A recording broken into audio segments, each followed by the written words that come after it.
We're all up to speed with what a jubilant and talented young actress Brittany was before entering a relationship with Simon. We had a glimpse at the peak of her career and how her vibrance shined through in every performance and interview. We've covered the circumstances of her passing, the media and public's reaction, the statements made by Sharon and Simon, and we touched on their strange, cozy behavior afterwards. If not, make sure you go check out part 1 first, because we're about to dive a whole lot deeper, and this rabbit hole gets much darker.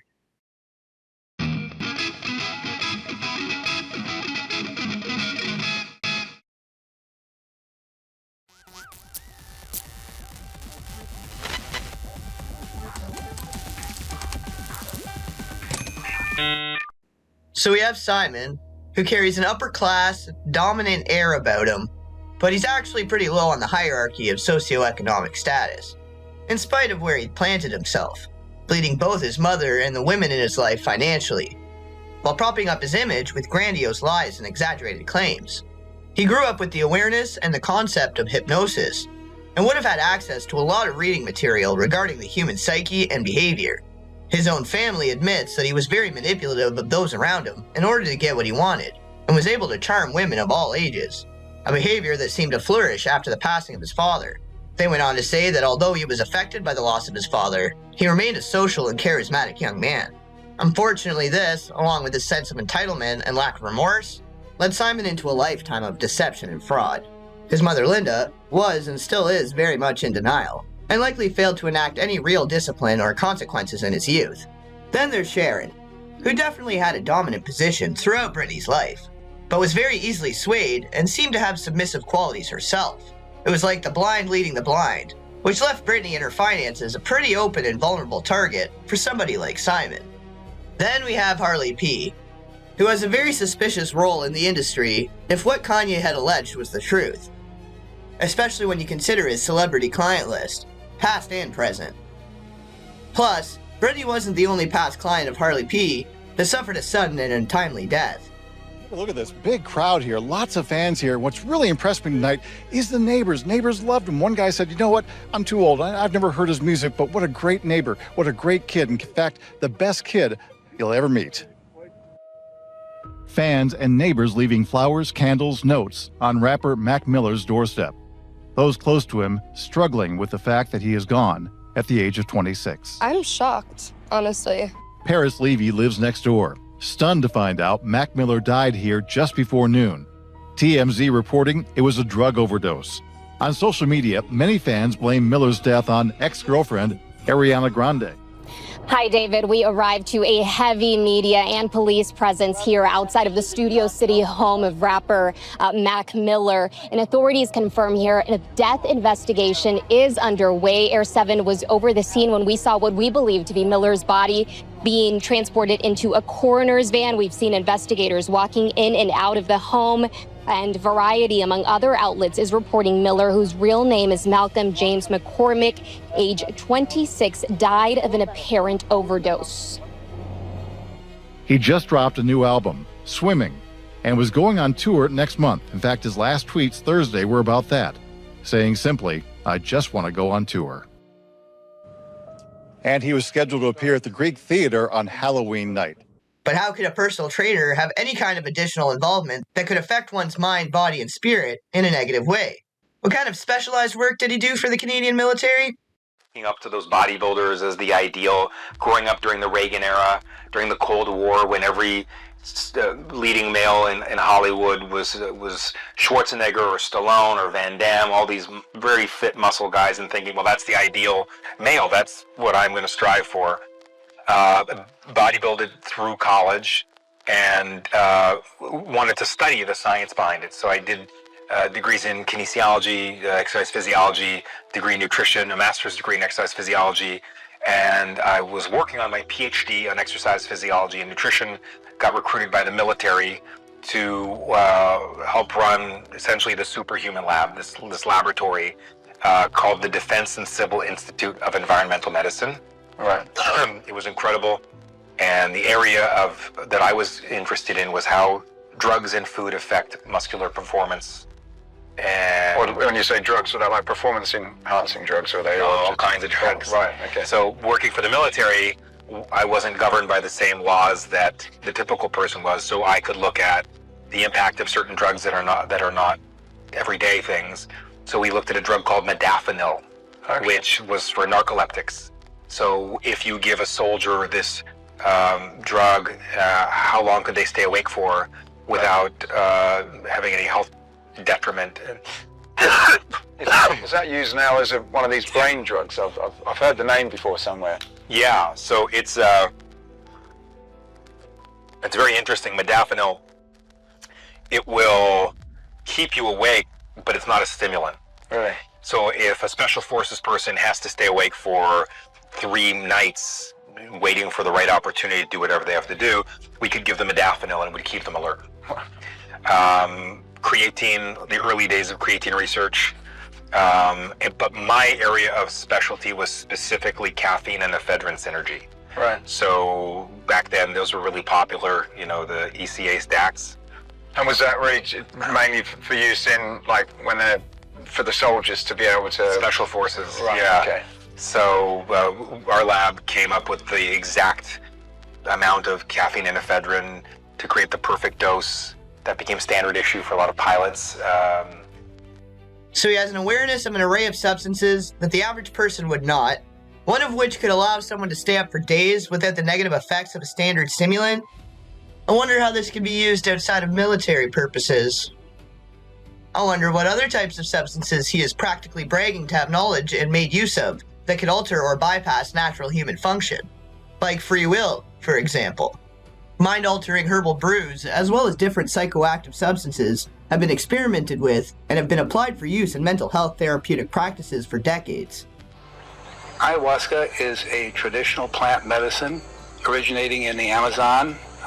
It is a holistic medicine that has many healing applications, dealing with psychological, physical, emotional, and spiritual illnesses and conditions.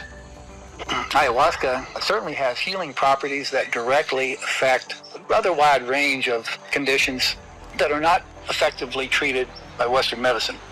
Ayahuasca is perhaps the most effective treatment for depression because it addresses that condition on both a biochemical, physiological, and psychological level. And in many cases, people having suffered depression for long periods of time after working with ayahuasca find that they do not go back to those feelings and they experience a permanent relief.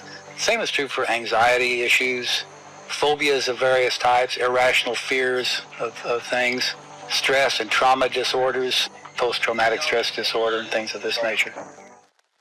Especially with regards to hypnosis. Psychedelics and other euphoric substances can greatly increase the power of suggestion and or ease resistance on the part of the subject. We would not be looking to develop drugs for recreational use. We'll be looking to develop drugs to treat particular impairments. And suggestibility is a very interesting thing to look at in the brain scanner as well. Isn't that something you do a lot of? So we use hypnosis and targeted suggestions in some of our research. And I got into this because we've been studying drugs for a long time, where we have an individual in one particular state, whether on a placebo, for example, and then we'd put them in another state, for example, on a drug, and we'd compare them to see what the effect was. And actually, we can use exactly the same experimental paradigms to look at other phenomena, like hypnosis and suggestion, where we'd have someone in their regular state and post-suggestion as well, and we can look at the brain systems and how they change as well. So we can use the same experimental methodology. This has been studied and experimented with in a wide variety of scenarios, historically speaking, and originally for military purposes, with intense exploration of mind-altering substance combinations in the effort to create a truth serum, for starters. Here are a few substances that wouldn't necessarily show up or appear as anything extraordinary during a basic autopsy and tox report, that can have a drastic effect on mood and behavior, even in controlled doses. Now there's one other substance that's lesser known to even the most avid recreational users called scopolamine, which is used in finite amounts to treat motion sickness and nausea over the counter. But in its concentrated form, it's known as devil's breath, which is cultivated and processed for use in South American regions. Welcome to Bogota, Colombia. We're here chasing after the most dangerous drug in the world, burundanga. Burundanga is the source of scopolamine, which is basically like the worst roofie you can ever imagine, times a million. You're at the whim of suggestions like, hey, take me to your ATM. Hey, come with me to the hotel room, while you're completely conscious and articulate. It's been noted for its criminal uses, especially in areas like Colombia. So the deal with Burundanga is that it pretty much eliminates your free will.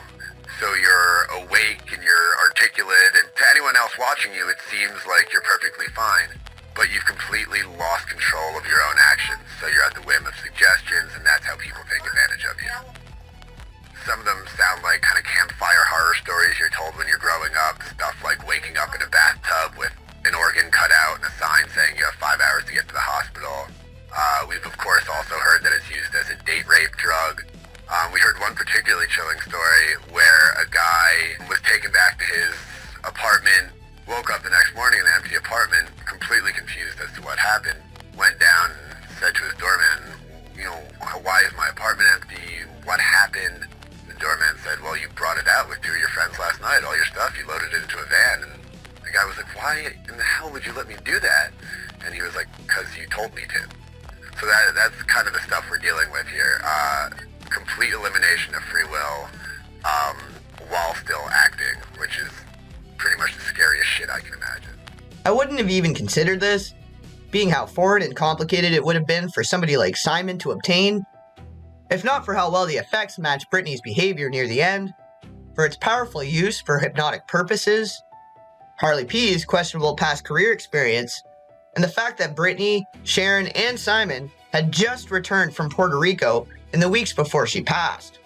La escopola es una droga como ninguna, no tiene sin igual, ¿sí me entiendes?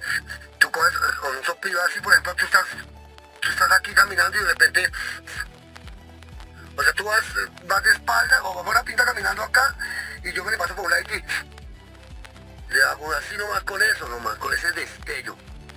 El man ya queda burundanqueado. Tú esperas cuando ya tú ves el efecto, es que el man empieza como a medio tal, entonces ya tú eres dueño total del man. Entonces tú lo coges, lo encanas y tú te lo llevas para donde tú quieras, parece un niño. Y tú te llevas, llévame a tu casa, saca tu chequera, dame tus cuentas de ahorros, tu número de tu tarjeta y tal.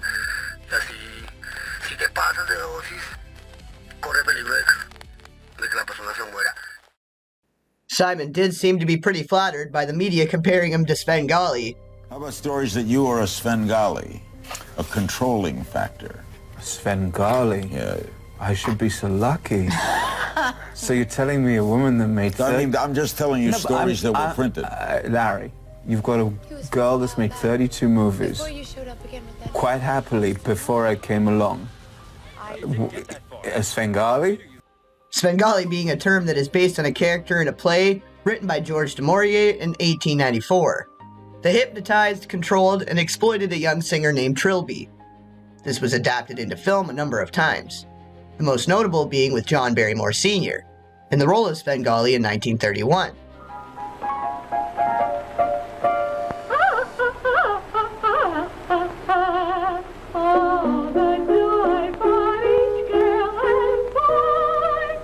The word Svengali later became recognized by the Oxford Dictionary as a term used in reference to a person who exercises a controlling or mesmeric influence on another, especially for a sinister purpose.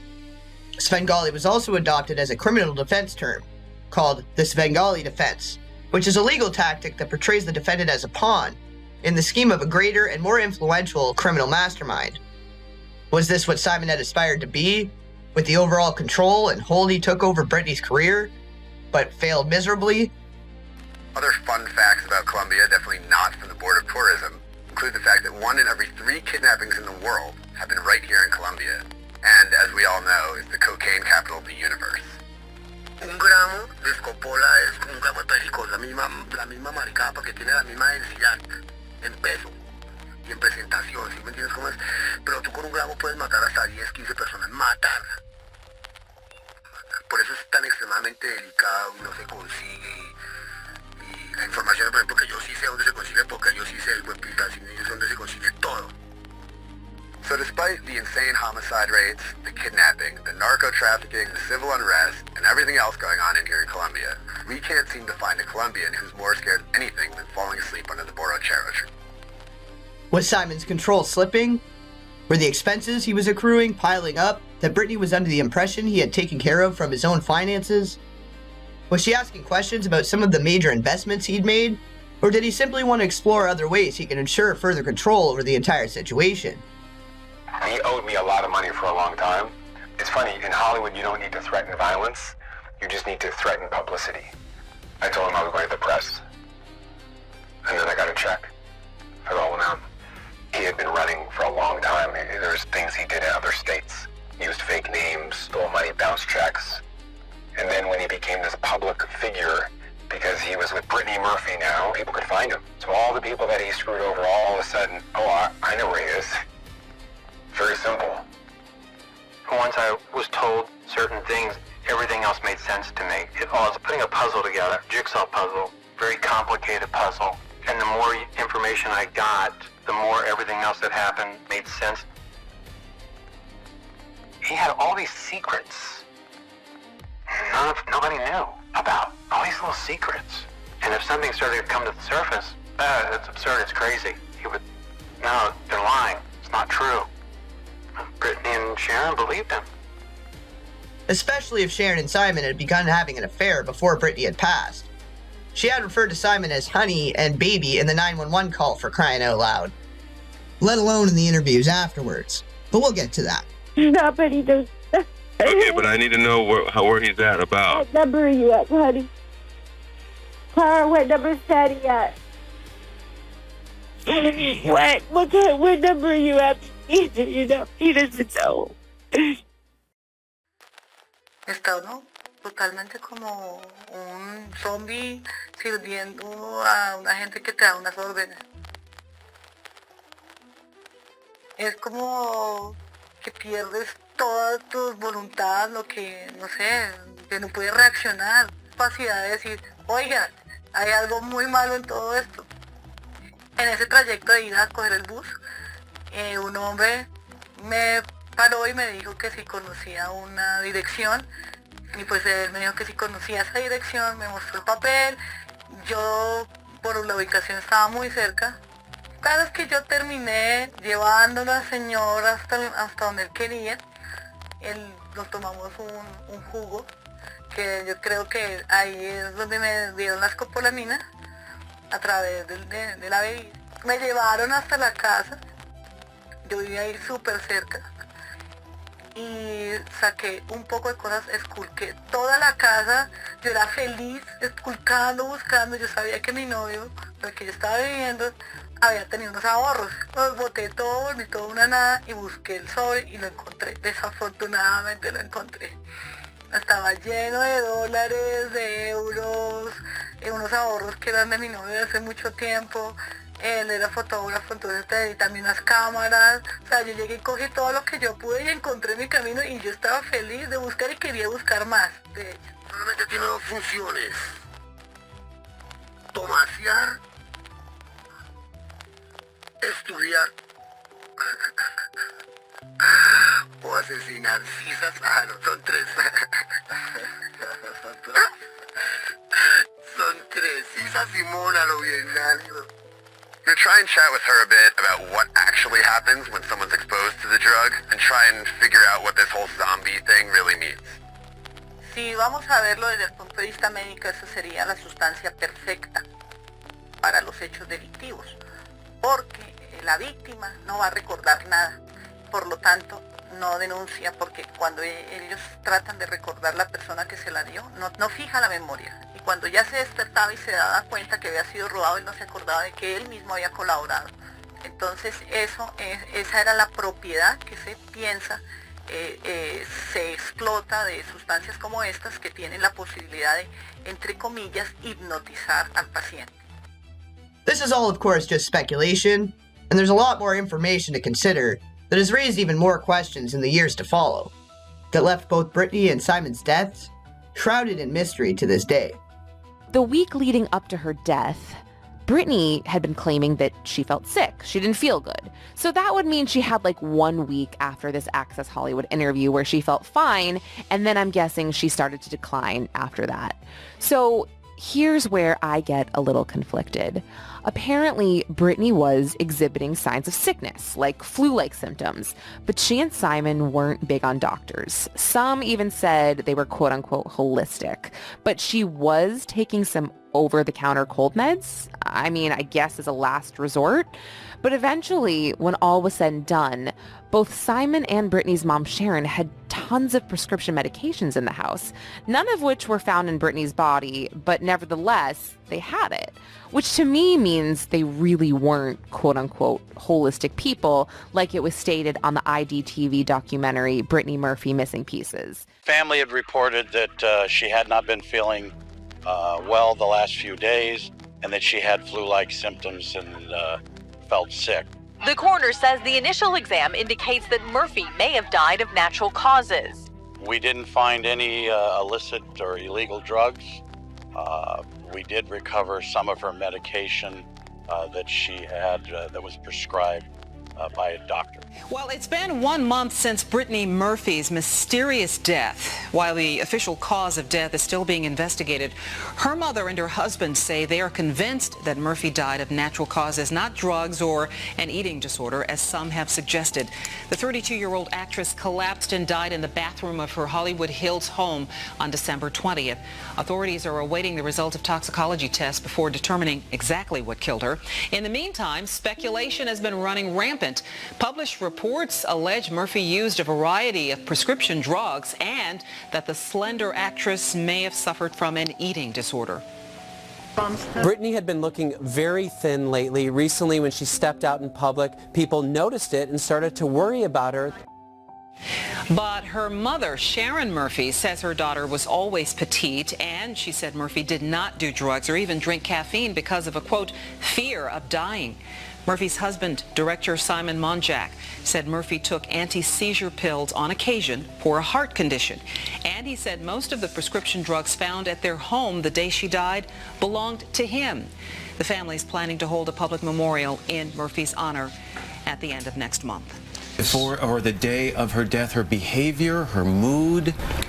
Let's just set the record straight for once and for all. Brittany was not taking any medication for her mood, for anorexia, for any kind of mental illness, and it's just utterly ridiculous for these suggestions and these rumors have perpetuated. But, you know, these rumors have dogged her for years, Sharon, for years.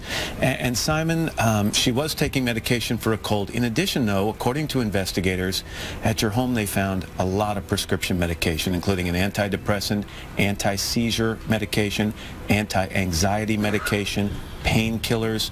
You're saying she was not using any of those medications? I'm saying that she used Vicoprofen for her menstrual time and had for years. And in moderation. For 5 days. A horrific And at that same time she would have Seraphim, which is an antidepressant, for 5 days a month because her mood was very difficult at that time. So those medications were in your home for her sporadic use, for her limited use? Most of those medications are mine. I suffer from seizures. I suffer from, you know, my heart stopped on December the 3rd when we landed from Puerto Rico. So obviously there's medication in the house. Yes. I'm so sorry. It's so ridiculous. Yep, go. We had a scene to film with her. They embrace. There's some short kissing, and then they fall out of frame, and that's it. And I had to spend time on the set with her, fighting where she was not going to do any scenes that depict any kind of intimacy with anybody other than her husband. She sold it to me as this thing that she could not do because she is involved into this magical relationship. This is actually the moment where I was ready to replace her. I went outside with one of the producers and I saw Simon Monjack, and I intentionally, loudly said, we're gonna just have to go with somebody else. I wanted him to hear it. And he did. And he started to panic. and he came up to me. He said, "Oh, hey, listen, we can work this out. She'll do whatever you want to do. Let me go speak with her, and we'll get this all worked out." There was definitely something more sinister going on behind the scenes, which is probably why both Sharon and Simon delayed calling an ambulance and were so weary about having an autopsy done. The hospital she was brought to, I might add, was a 12-minute drive away, most of which would have been just coming down the one-made road from the hills. Now, I know they lived in Hollywood, but it's still real life, and regardless of traffic conditions and the threat of being pulled over, as soon as she was discovered, why didn't they just take her directly to the hospital? And why stop to try and perform medical procedures before even calling for help, rather than taking the 10 minutes down the road yourself? Now, there are also doctors who will tell you that can happen from diabetes in some cases, and that's what her mother says that she has. But it's raised enough questions that I think until the toxicology report comes back from the coroner in 4 to 6 weeks, no one's going to know for sure what stopped the heart of a 32-year-old, otherwise seemingly healthy young actress. The other thing that's definitely raised a number of questions today is the fact that there's an investigation into her death when we're told it appears to be a death of natural causes. Why would there be an investigation then? Well, I think what's happened is the coroner says that it's called by cardiac arrest, so therefore it's a natural cause. But all that means is that the heart stops. So people hear that and they assume immediately natural causes means natural death. In the case of Elvis Presley, when he died, it was called the same thing. It was called cardiac arrest. That's what it says on the death certificate. But Elvis had 10 different narcotics in him, enough to kill a pack of elephants. So that in the end, what it means is her heart stopped. That's the natural part of it. What they now have to figure out is what caused it. Was it some genetic defect that she had that no one knew about? Or was it in fact drug-induced? Was it from prescription drugs or something else that caused that heart to stop? There's also the issue over the autopsy, which as we have learned, is being performed, but her husband was objecting to it, saying he didn't want one. Any idea why? Is it simply to keep that out of the public record? Well, you know, there are two things, Erica. Certainly, I mean, it looks bad. It has all the appearance we used to say as lawyers of impropriety. I mean, I would think that if my wife was 32 years old and died unexpectedly, I'd be very anxious to find out what, in fact, had caused her to die. So you wonder if he has something to hide. But on the other hand, he is Jewish, and I don't believe he's Orthodox, but in the Orthodox part of the Jewish religion, they frown on autopsies. It's not really allowed religiously. They view it as a mutilation of the body. So unless he's doing that for religious purposes, you would tend to think, why is he not encouraging the autopsy instead of telling the doctors at Cedars-Sinai that he didn't want it? Right, although the home is on the 1800 block of Rising Glen Road. It's owned by Murphy's husband, screenwriter Simon Monjack. Staples says Monjack was in the driveway as emergency crews arrived. House. Now, to get into the house, you have to put your thumb here, and then get open. Yo. This is my house, y'all. Welcome to MTV Cribs. Come inside.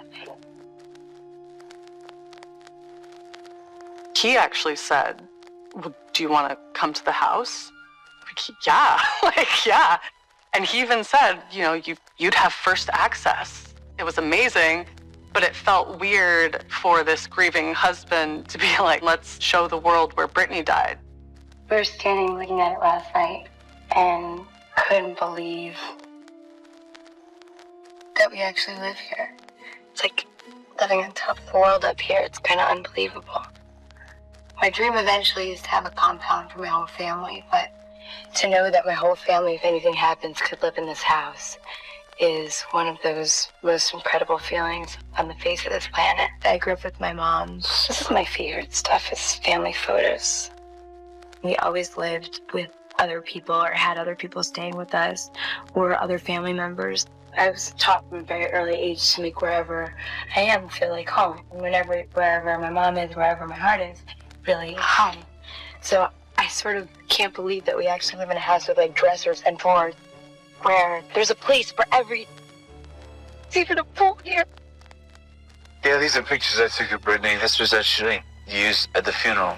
I just thought it was a perfect theatrical photograph of someone who was just taking their final bow. Lots of Louis Vuitton and lots of Chanel, Gucci. Actually, that's a really nice leather jacket. I never saw her wear that. Isn't that cute?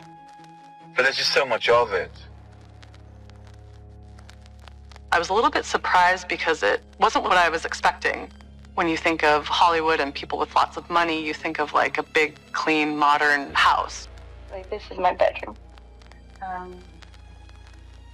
I can't believe I have a bedroom like this. Okay, these are new sheets. These are like rich people sheets. No boots on the bed, bad luck.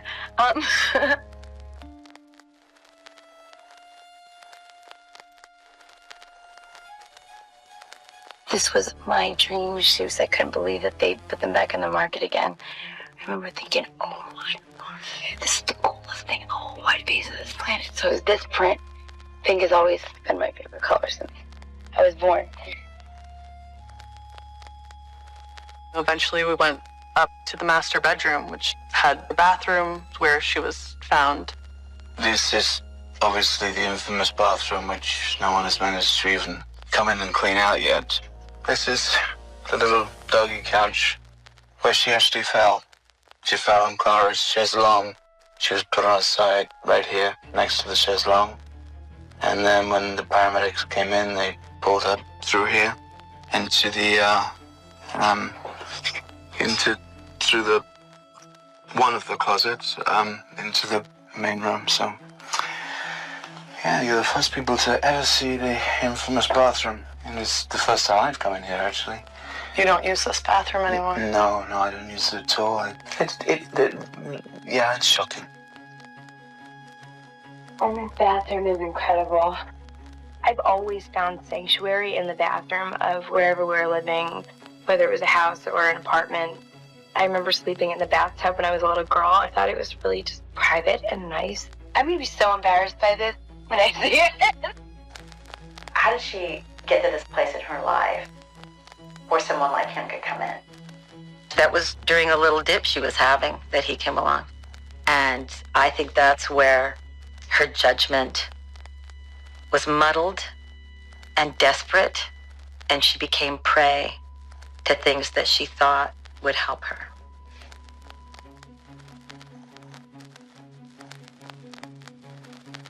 It was rumored that Sharon and Simon had become romantically involved after Brittany had passed. Inside sources had claimed the two were sharing a bed, and in interviews the pair confirmed this, but said that they were simply consoling each other, and that it was wrong for anyone to think anything else was happening between them. Larry, we have clung to each other. It's been weeks. We cry day after day after day. I lay and I look at the ceiling. My mother-in-law comes in with neuropathy, shaking, needing to be held. In interviews where Simon and Sharon were speaking about Brittany, fans noticed things about their body language, as well as hints that really made them appear to be more like lovers than a pair sharing the loss of a loved one. My mother-in-law is my priority. You know, I lost a wife. There's no mitzvah. Oh, no. How's your health now? Is it important? How's your health? You had cancer. A couple of You got a times. heart attack. Yeah, we're a good couple. we're gonna take it on the road. Together we make She a has whole toxic person, maybe. neuropathy, which needs curing. That is where the chemotherapy is mixed with another drug to damage the nervous system. She is not good. She is not well. And are you being treated for your heart? I'm being treated for several things. He lived in the now. The now is important. The now meant everything to him. In a minute, that's not the now. The next moment happened and there's a new moment to experience. But he did fall in and out of love very easily. We were waiting for the autopsy, and you start to think, well, okay, who gained from her dying? And then he's living in this house with Brittany's mom still. There was a set of pictures that came out taken by a photographer friend of mine of Simon Monjack with Sharon Murphy. It looked like parents grieving, as opposed to a husband and his mother-in-law. But it was creepy. We're going to meet someone with a unique view of what may have happened to both victims. Brittany's dad. Hello, sir. How you doing? I'm Scott. Scott, how you doing? Nice Scott? to meet you. This is Danielle. Hi, Daniel. Hi. How are you? Have you been back to the house? No, not since the tragedy. Can you tell me what Brittany was like? She was a sweet kid. Kind as you can get. She just was a perfect little lady since the day she was born. When was the last time you saw Brittany? Approximately 4 months before she died. Forgive me for launching into this. How do you think that Brittany passed away? I believe she was murdered. By whom? I wish I knew by whom, but it's within the circle. Like Monjack, they both died of the exact same thing. And let's face it, the odds on that, you probably wouldn't bet 10 cents. Right. There was something that came up that I thought was unusual. After Brittany died, there were stories about Sharon and Simon, and they were insinuating a romantic relationship. I believe it. Do you? Yeah, I believe it. I believe it. But yet, Monjack, I sort of forgave in a way, but because he died, like I said, from the exact same thing she did. You thought that Monjack had something to do with Brittany's death. I think he was involved in it, yeah. But then why would he die of the same thing? Then he got the dirty end of it, see? Because he went away too. You're painting a rather sinister picture. It's just a case of getting it off my head, if I could, and seeing that she does get justice. She deserves it. Thank you. Pleasure. There was rumors that after Brittany died, Sharon and Simon were sleeping in the same bed. She was interviewed after Simon died, and when she went into the master bedroom, she referred to one side of the bed as her side of the bed. And it was weird that they continued living together after Brittany died. However, they may have still been looking at the other person as the only tie they had left. To Brittany, you don't know how people grieve or how they cope. With Simon's drinking and being in a daze of prescriptions, while still having control over Brittany, it was easy for Sharon to control them both. And therefore, she controlled everything.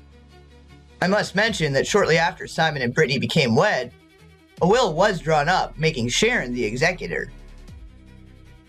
Simon started building a wall around her. He took charge. He took charge of finances, making investments. He was buying property. He was buying jewelry. Had a tiara made of diamonds that was a replica of Audrey Hepburn's tiara in Breakfast at Tiffany's. So they could have all these investments to fall back on.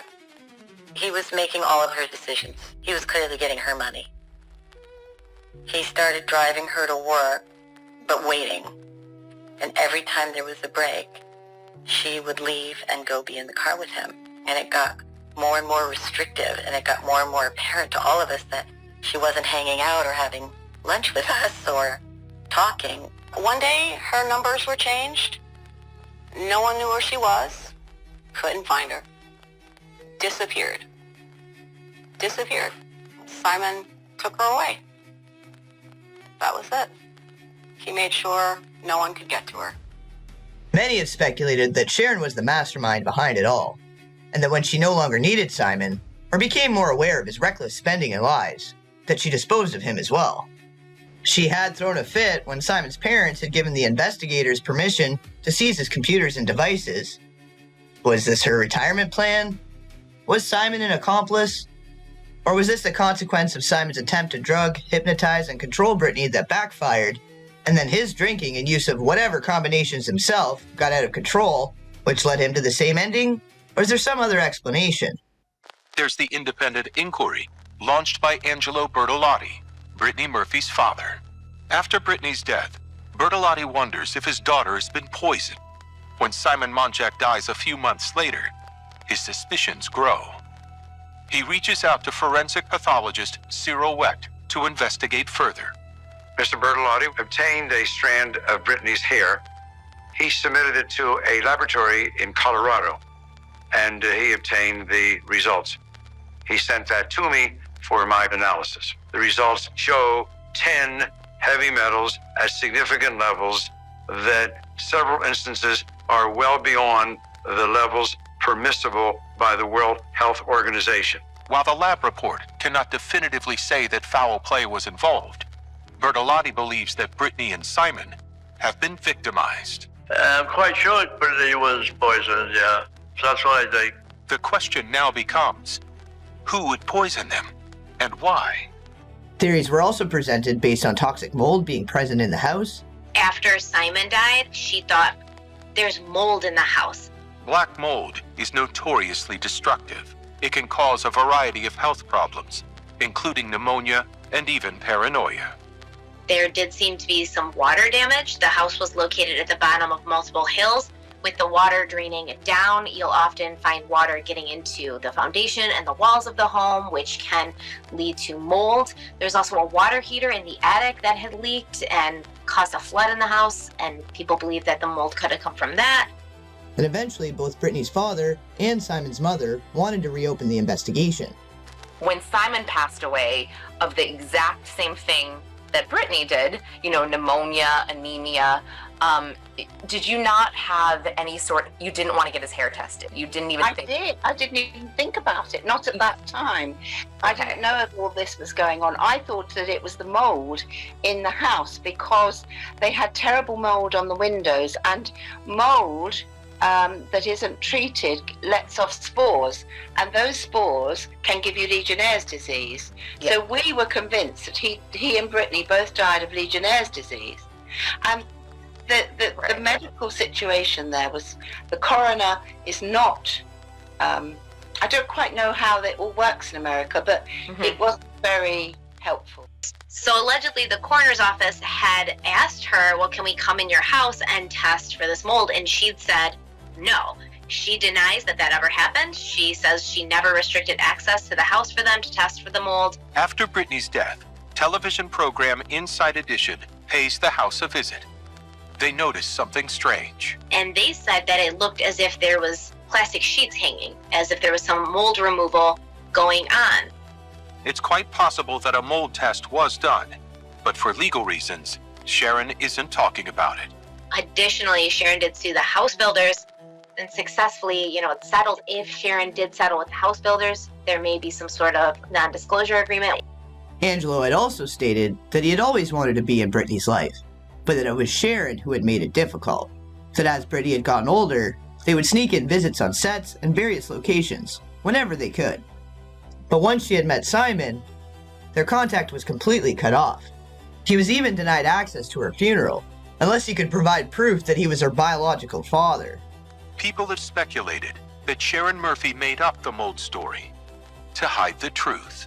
A lot of people think that Sharon had something to do with what happened to Brittany and Simon, that she poisoned them. I definitely am not one of those people. I would ask the question, if there was black mold in the house, and if it was responsible for what happened to Simon and Brittany, wouldn't Sharon have gotten sick? She was the oldest one. As a result, she would have had, a lower immune response. So you have to wonder why the one person who probably would have gotten sick from this the most or the quickest never got sick from the black mold.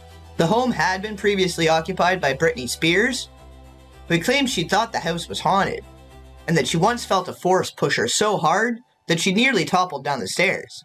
When she turned to look, no one was there. That's when she relocated to a nearby hotel and sold the home. Some mold toxins can cause strange reactions in humans, and in some cases psychedelic and/or other audio and visual effects. Sharon had claimed Simon had been suffering from paranoia and having hallucinations prior to his passing, to the point that he thought that there were bugs crawling out of his skin.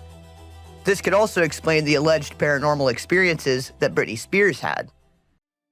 Communities across the country are still recovering from a series of natural disasters this year. That deep freeze last winter in Texas, Hurricane Ida, wildfires in the West, and now the deadly tornadoes. They all caused widespread destruction. But in some cases, the real extent of the damage isn't realized for months or even years.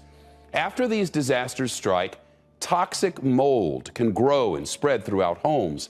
Left unchecked, it can create a disaster of its own, which could have created mold spores behind the walls that would be dispersed throughout the ventilation system, that wouldn't otherwise be detected by the naked eye. I started getting migraines that I didn't understand. And if I look back, I was telling doctors, I feel like I've been hit by a truck. Christina Bear, an attorney, says she felt all kinds of weird symptoms over the last few years. Rashes, dizziness, forgetfulness. I wasn't super sympathetic. I sort of said, hey, we run hard, we have careers, we have young kids at home. Just deal with it, which was not a great response. But then Christina fainted, and doctors found a tumor. Their children were having tantrums, mood swings, and even developmental delays. Teachers began asking questions about an autism diagnosis for their youngest son. He was melting down for at least an hour a day, every day. The Bears consulted so many doctors and therapists and experts looking for answers. When we started getting these test results back, just the light bulb was going off that, oh, we're all in this house that is making us sick and literally was killing me. But if that was the case, why was Sharon unaffected in any of these ways? If she had been living in the home longer than Simon, she was also much older. The home was later sold and ended up being demolished, which prevented any further investigation into the supposed mold issue. So what happens when people are exposed to white mold? Cough, dry hackingness, they can have breathing problems, sinus infections, and also something called as hypersensitive pneumonitis, which means it's an inflammation of the lungs. Dr. Ratul Dalal is the director of infectious diseases at UPMC Susquehanna in Williamsport. He says hot weather and heavy downpours of rain is the perfect recipe for mold to thrive.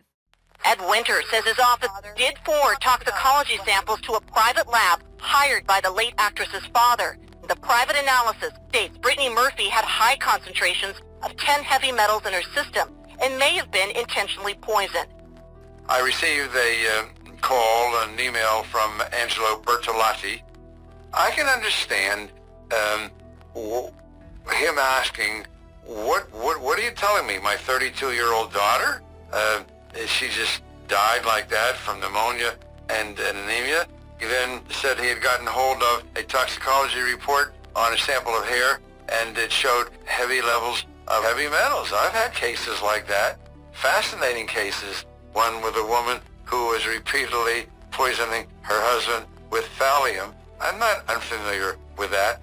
Heavy metals are commonly found in rat and insect killers. They can cause the symptoms Murphy experienced before her death. I absolutely positively think she was poisoned, yes. I'm calling for it to be exhumed. You know, Angelo was in the press quite a bit, and they were putting stuff out there like she poisoned them, she's responsible for their deaths. So what happens? You got a grieving mom who now becomes a murder suspect? It's ridiculous. I mean, it's crazy. It was just magazine covers and salacious headlines that became this circus. So that's when the conspiracy theories go into overdrive. Danielle actually has a lot of interest in this case because she was friends with Brittany. What was her official cause of death? Her official cause of death was community-acquired pneumonia. And she had what's known as an other condition or other significant condition, and that was anemia. Mm-hmm. Those were the things that the medical examiner felt were her cause of death. Can you explain to me how anemia kills somebody? In this case, it didn't kill her. Right. It contributed to her death. We're talking about somebody who probably didn't take the best care of herself. Not eating properly and getting sick a lot, working too much. Right. And what drugs were found in her system? There were a lot of different drugs found in her system, but they were at therapeutic or subtherapeutic levels. What does that mean?